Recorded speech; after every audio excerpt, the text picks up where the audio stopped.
Hello, doctors. Best wishes to all for your examinations. And here today we will be starting classes regarding preventive and social medicine.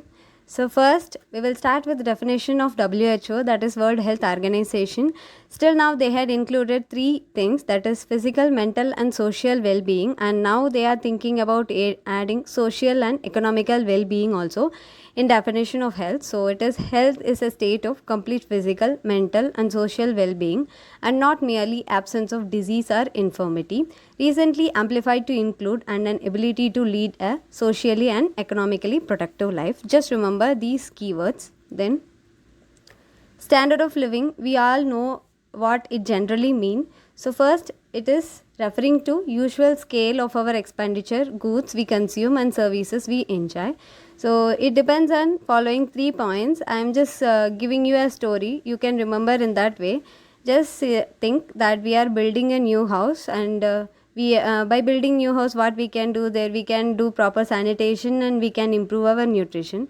And after eating, what we will do? We will do some work, that is income and occupation. Okay, we had entered into some occupation, and after receiving salary or income from that occupation, what we will do?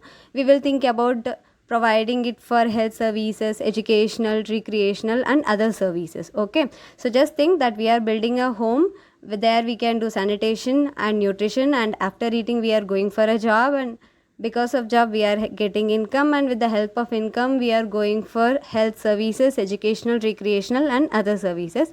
And the standard of living mainly depends on per capita GNP, that is gross national product. Okay, then Ottawa Charter for Health Promotion 1986, it was first given by WHO, and based on these 5 points this promotion had been formed, and it's about building healthy public policy, creating supportive environments, strengthening community action, developing personal skills, reorientating healthcare services towards prevention of illness and promotion of health. Okay,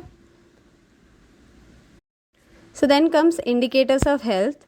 Here two things we will be seeing, that is validity and reliability. So what is valid?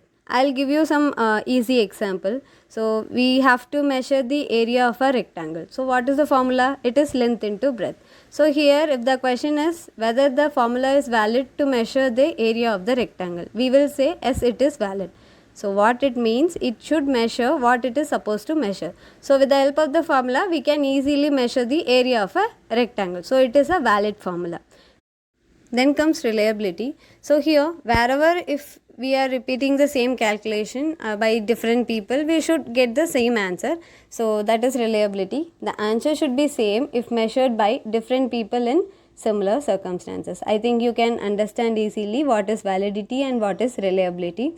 So if it is coming to the research point of view, it will be explained like validity is if we are using a questionnaire, whether the questionnaire is measuring what we exactly need, that is validity. And in case of reliability, even if we are repeating the same clinical trial in some other circumstance, it should give the same answer. So that is called as reliability. We can call it as reproducibility also. Okay, then comes sensitivity and specificity.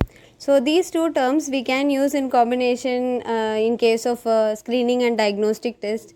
The screening test will be called a sensitive test, and diagnostic test would be called a specific test. And we can use we can see these two words in research methodology also. So what it means, sensitivity, they should be sensitive to changes in the situation concerned, and specificity, they should reflect changes only in the situation concerned. So I'll give you an example regarding the screening and diagnostic test. So just take for an example connective tissue disorder. Okay, it may be SLE. So in case of SLE, the sensitive test is ANA antibody, and in case of specific test we will go for anti-DS DNA. So this is the exact difference between sensitivity and specificity. Then comes feasibility and relevant. Okay, feasibility is nothing but possibility. They should have the ability to obtain data needed, and relevant, they should contribute to the understanding of the phenomena of interest. People will be asking whether the work you are doing is relevant to what you want. This is the exact meaning for that, whether it is helpful for you, whether it is contributing for the thing which you need, like that. Okay. Then physical quality of life index. You can remember it easily with the mnemonic ILLL, that is infant mortality rate, life expectancy at the age 1 and literacy. Here you should not confuse that life expectancy at the age 1, because in another one index we will be seeing life expectancy at birth also. Okay. So just try to remember, it is IL, infant mortality rate, life expectancy at the age 1 and literacy. So PQLI in India is 65 and Kerala has high PQLI.